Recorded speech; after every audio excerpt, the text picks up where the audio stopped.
Normandy, 1944. In one of the Second World War's greatest showdowns, the American M4 Sherman, the finest tank the Allies possessed, went head-to-head with the most destructive tank ever built, Germany's Panzerkampfwagen 6, the Tiger. The Normandy campaign involved 7,000 tanks and changed the course of history. But which of these two was superior? We're going to settle the matter once and for all.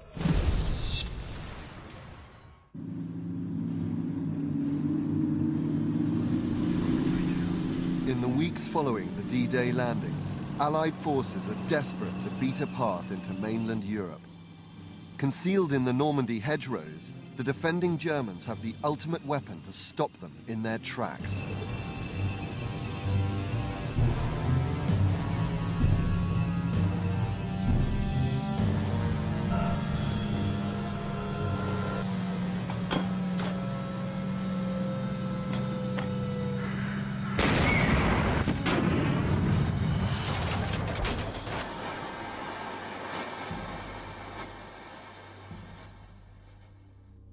What do you give a man who has everything? In Hitler's case, it was this, the mighty Tiger tank, unveiled on his 53rd birthday in April 1942. And on the Führer's directive, it was to be bigger, heavier, and more powerful than any tank ever built before. The Tiger was 56 tons and equipped with the biggest gun to be fitted to a mass-produced tank at the time. With its sheer size and devastating firepower, it soon took on mythical status amongst enemy Allied crews. I looked upon it as something indestructible, and if it was everywhere you went, if you passed a wood on your flank, say 1,000 yards away, you'd wonder what was lurking in there. The fact was, it was a Tiger which was dominant in crews' minds. I'm sure people saw Tigers when they were there. If he sees you, you haven't got a chance, have you? If you see him, you still haven't got a chance.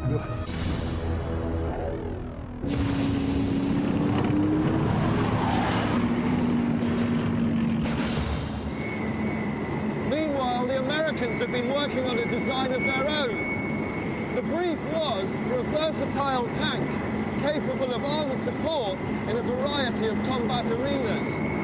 It was better than anything the Allies had come up with before. It was called the M4, or as the Allied crews came to know it, the Sherman.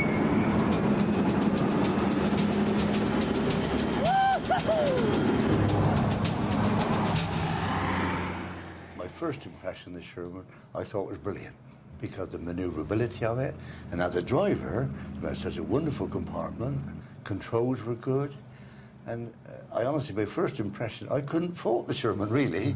I was very impressed with it. Such were the Sherman's glowing commendations to begin with, that it soon became the tank chosen for mass production and use by all the Allied forces, the Americans, Canadians, British, and eventually even the Russians. And when on June the 6th, 1944, the Allies needed a tank for the D-Day landings, there was no contest. It had to be the Sherman, trusted by crews and infantry alike. But nobody had told the troops about the Tiger.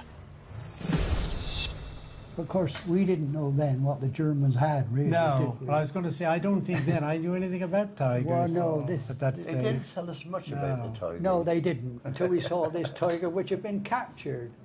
And it had 20 to 25 shell marks on it, where it hadn't penetrated. And then, of course, when you saw other tanks, other Shermans burn in front of you, you know, sort of not your confidence about a bit. And I used to count the graves, because they were often then just buried behind the tank or somewhere. And you'd see 2, 3, 5, and it was a 5, of course, they'd all gone.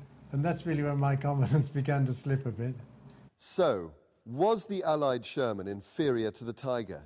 And did the Tiger really live up to its fearful legend?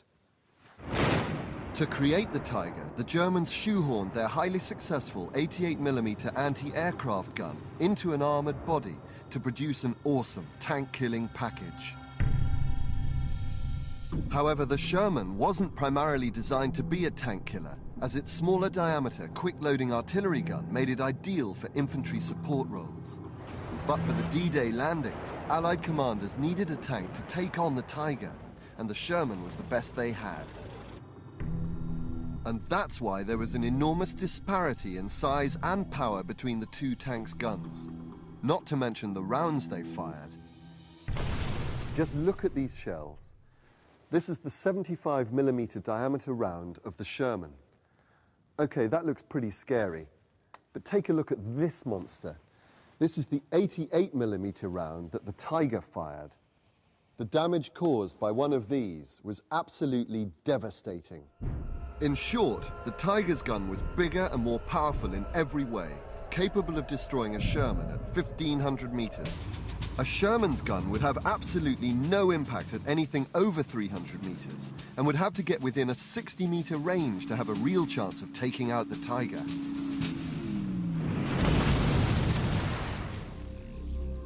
There was no greater example of the Tiger's superior firepower than at the Battle of Goodwood, 6 weeks after the D-Day landings. Perched on a hill overlooking the advancing Allies, the Germans' 88s destroyed a staggering 400 Shermans before they could get close enough to fire a shot on target. These men were there, on opposite sides, Ken Tout in a Sherman and Heinz Bleidiesel in a Tiger. Over the 2 days of carnage, Heinz's Tiger troop wiped out at least a dozen Shermans. 20 to 25 Shermans appeared, and we started to fire when the range was optimal, and every round hit a Sherman and they went up in flames. Yes. In a few minutes, it took us 30 minutes for 12 Shermans, and the other 2 had bailed out. They were undamaged.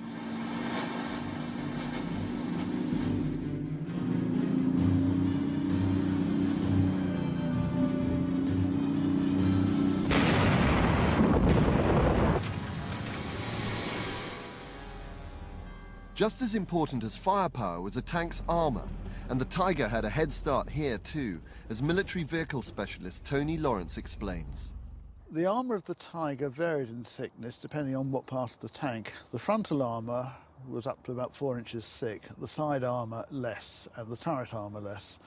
Even so, the frontal armour was impervious to pretty well anything that the Allies could throw at it. Really, the Tiger was a mobile pillbox. To keep the Sherman lighter, the Americans used much thinner armor. In fact, almost half the thickness of the Tigers. To show the difference this makes, we've come to an ordnance testing range on Salisbury Plain. We've set up an experiment to replicate the effects of a direct hit from an 88mm round on the 2-inch thick side armor plating of a Sherman tank. But the real story is the potential damage to the crew inside, represented by these targets.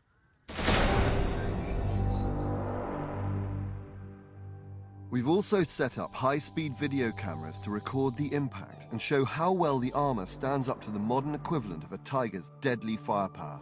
Take a look at this. Confirm range clear all round. Range clear all round, video ready. Stand by. 3, 2, 1.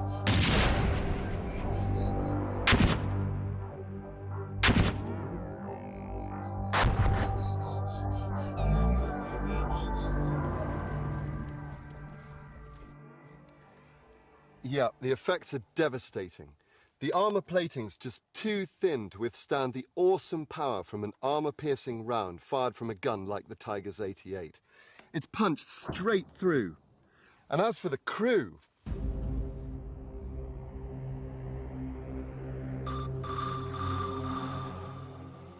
the high explosive and metal have sliced right through the crew and out the other side. Tiger tanks mainly fired armor-piercing shells, which would penetrate the skin of the Sherman. Then, a hard metal core would bounce around the interior, slicing through anything in its path. In other words, the Sherman crew. The chances of surviving an impact like this during the Second World War were practically nil. We were advancing through an orchard, but when we got to the edge of the orchard, I heard a gun was firing, which sounded like an 88. And I looked across about sort of 200 yards, and I could see a gun. Suddenly the camouflage came off it a bit, and they were firing at someone else's tank. Possibly Nobby's or the other one next to it. I sort of came a bit out of the trees, and then I could see that the gun was beginning to swivel round towards us. And of course, eventually, it was facing directly at our tank. We were sort of looking down the muzzle. And the next minute it fired and struck our tank up just above the right track. As it entered the tank, first thing I noticed was the shaft was light as it had punched through, and it was an almighty bang, as you may imagine. That was about, I suppose, this much from me, about a yard across the tank, and only about a foot from the co-driver. It struck the ammunition bin, went white hot, and then it shot out underneath and broke the track. But we all got out and we all survived. Yeah. Extremely lucky. Must have been our lucky day. Few were as fortunate as Brian, and those who did live to tell the tale often had the unenviable task of cleaning up the remains of fellow Sherman troopers, as Wally Tarrant remembers. The biggest part was down in Lisieux, where we lost 4 tanks in one street. So I come down because I knew them all, you know, and we went into the tank to try and see if we could find anybody we knew, and that was terrible, you know. You found a pair of shoes, and is that Track Pin Walsh? I thought. I said, he had big feet. I thought that must be him, you know. And then the driver I knew, and I thought, that's the driver. He said, yeah, but we got to be sure of it. Find his tag, you know. And a lot of them was just called missing. But a Tiger taking a direct hit from a Sherman round was a different story. Its 4-inch thick armour protected the crew from almost anything the Allies had to throw at them. When you were hit, let's say by a Sherman, you thought there was a lightning in your tank for a few seconds, except that sometimes I was thrown back a little bit. But afterwards, it was as if nothing had happened. 650. For the moment, Tiger crews could sit tight in the knowledge that no gun the Allies possessed could pierce their armour. But all that was about to change.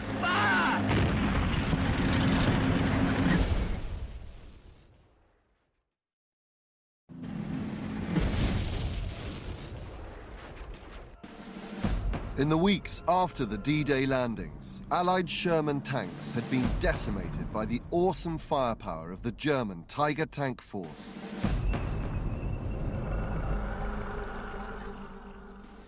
But stories of Shermans taking out Tigers with their comparatively small 75mm guns were few and far between.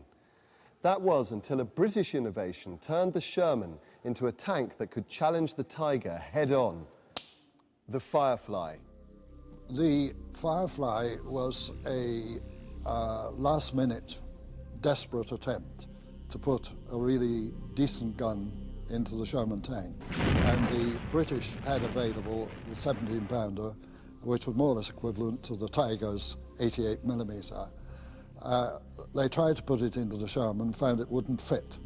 And in the end, ingeniously, they got it fitted into the turret by doing a 90 degrees twist, and they were able to insert it into the rather smaller turret of the Sherman. This is the Sherman as it was originally developed with a 75mm gun.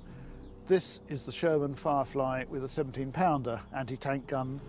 The pea shooter, the tank killer. That ought to give them something to think about. But it was too little too late. The Sherman Firefly was never built in big numbers, mainly because the Americans were reluctant to fit a foreign gun in their tanks. Only 1 in 4 British Shermans ever housed the Tiger-killing 17-pounder. But there were other areas where the Sherman was beginning to gain superiority over the Tiger.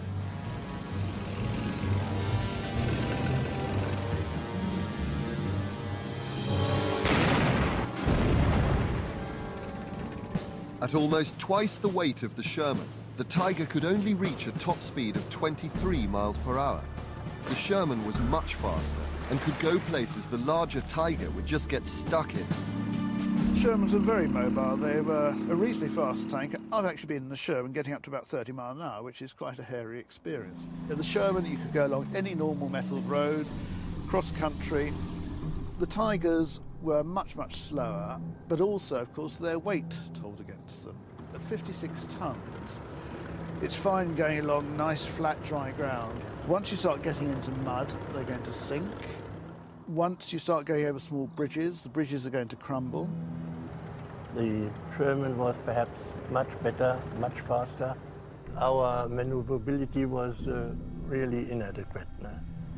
And the engine was too slow. The horsepower was not enough.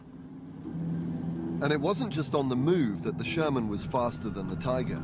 Its turret could turn much quicker too, an advantage that could mean the difference between life and death on the battlefield. If you compared with the Sherman, I would say the Sherman was much better.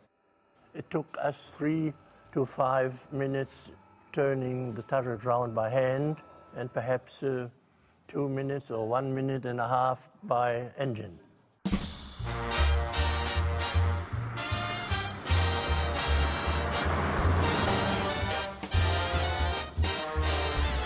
As far as design is concerned, there are 3 features to balance in the quest for tank perfection: firepower, armor, and mobility.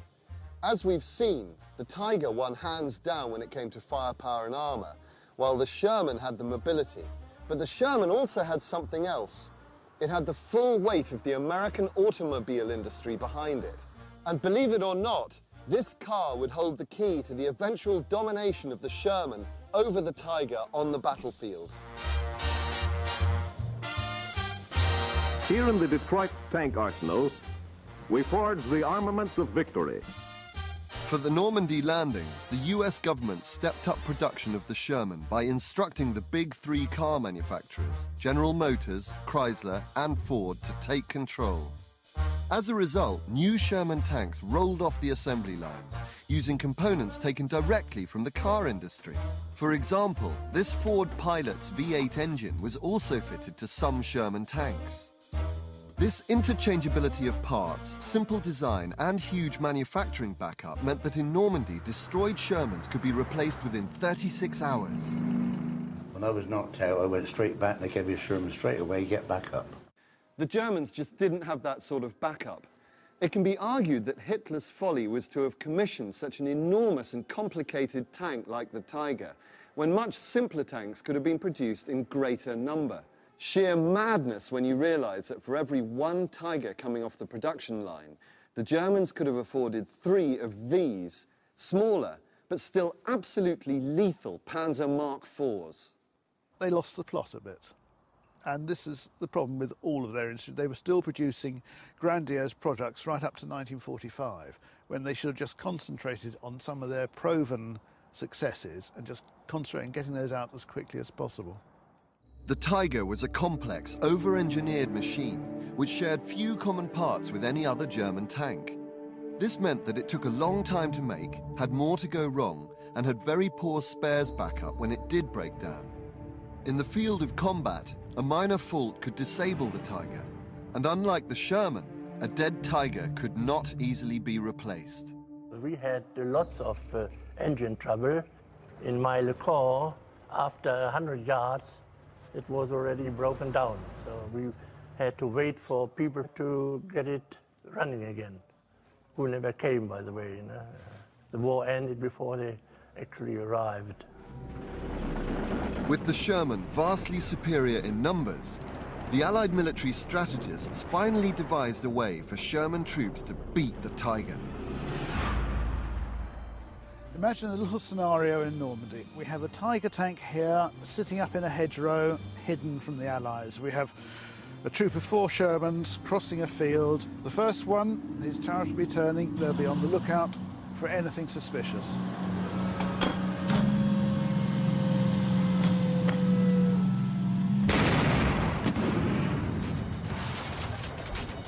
The Tiger would take him out straight away with 1 shot.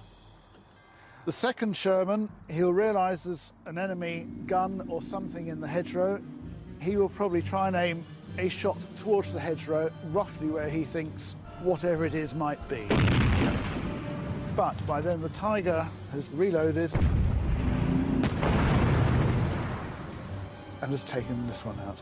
The third tank, he will have seen the Tiger by now. He will try and use his other tanks as shield. He will come round. He might be able to get a shot off. And he will make a beeline for a sunken ravine over on the other side. But by then the Tiger will have reloaded. He will have gone. In the meantime, the fourth member of the troop, seeing what's happening, he will know the only vulnerable spot on the Tiger is the rear. He will try and go round to the rear of the tank and he will try and take out the Tiger from the rear.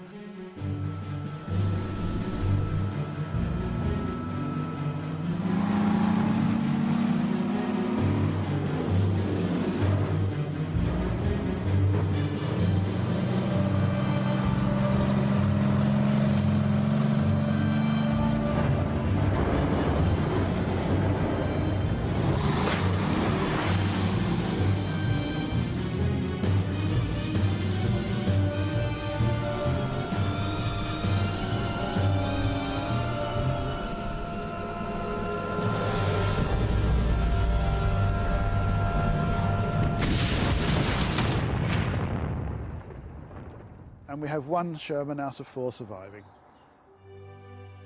But of course, it wasn't just the Shermans being sacrificed for the greater good. It was the Sherman crews, too.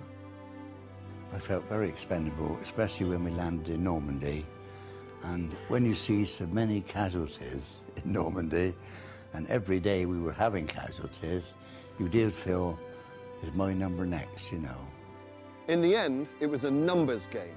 The Sherman was produced in massive numbers, almost 50,000 of them, but fewer than 1,400 Tigers were built. Allied military strategists realized, perhaps rather callously, that even if it took 4 or 5 Shermans to knock out one Tiger, they could be replaced easily, whereas a Tiger couldn't. In this respect, the Sherman was superior. But if you asked soldiers on both sides which tank they'd rather have fought in, you'd find out pretty quickly which was their tank of choice. But I think I'd better say the Tiger. I'd rather be in a Tiger myself. I'd have to say it'd be the Tiger. I think I'd go for the Tiger. There's no question about it. I would always choose the Tiger.